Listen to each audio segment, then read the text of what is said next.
ये लोग हमें डिवाइड एंड रूल की नीति अपना रहे हैं। मैं बताना चाहूंगा, एक किसी जाति पे मेरा आक्षेप नहीं है, एक छोटी सी आपसे, ज्यादा लंबा वक्तव्य नहीं दूंगा, 2 मिनट और बोलूंगा। एक छोटी सी बात आपसे जानना चाहूंगा, 75 सालों में क्या आपने इतनी सी बात नहीं सोची? एक जाति का व्यक्ति एक पार्टी बनाता है, वो खुले मन से अपने समाज का जो चाहे जो बोलता है, उसी के समाज के व्यक्ति दोनों ही पार्टियों में विद्यमान है, कांग्रेस और बीजेपी में। क्या वो लोग उसके गढ़ में जाके या उसके विधानसभा क्षेत्र में उसके जाति के लोग जाके कहा प्रेस कॉन्फ्रेंस करते हैं? क्या उनके उसी व्यक्ति को हराने के लिए क्या वहीं पर वो प्रेस कॉन्फ्रेंस या समाज की मीटिंगें करते हैं? नहीं करते, उनके खिलाफ एक शब्द नहीं बोलते। क्या हमें उन लोगों से सीखने की प्रेरणा की जगह नहीं है?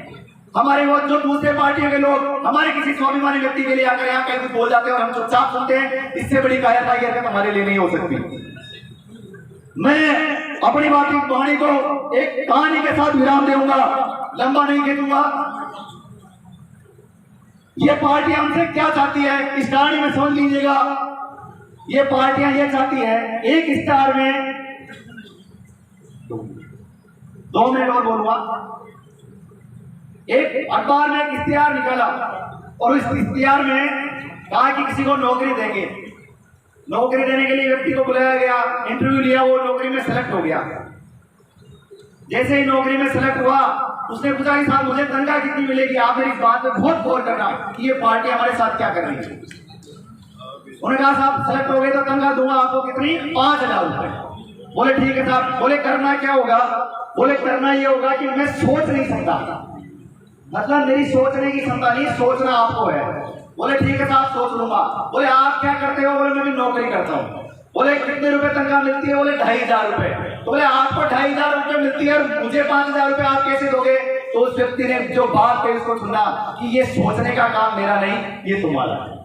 ये पार्टियां हमें केवल आगे कर देती है, फिर हमें सोचने में मजबूर करती है कि हम अपने ही परिवारों, अपने ही भाइयों की जड़ें कैसे काटें। मैं अंतिम शब्दों में अपनी 2 छोटी सी बात के माध्यम से अपनी वाणी को विराम दूंगा। उन लोगों के लिए जो पलाड़ा साहब को कमजोर समझते हैं, उनके लिए ये भवन सिंह पलाड़ा का अजमेर है साहब, कोई झूठ पाखंड का अखाड़ा नहीं है। ये भवन सिंह पलाड़ा का अजमेर है साहब, कोई झूठ पाखंड का अखाड़ा नहीं है। अपने दम, काबिलियत, समझ और महादेव के आशीर्वाद हासिल किया है ये मुकाम। कोई जादू या झाड़ा नहीं है। और सुना है कोई कह रहा है कि इस बार पलाड़ा साहब के सामने लड़ेंगे। मैं उनसे कहना चाहूंगा, जरा सोच समझ कर आना मैदान जंग में मेरे भाई, जरा सोच समझ कर आना मैदान जंग में मेरे भाई। ये मैदान जंग है, कोई नाथिका, कोई नाथिका। मैं अंतिम शब्दों में आप सबका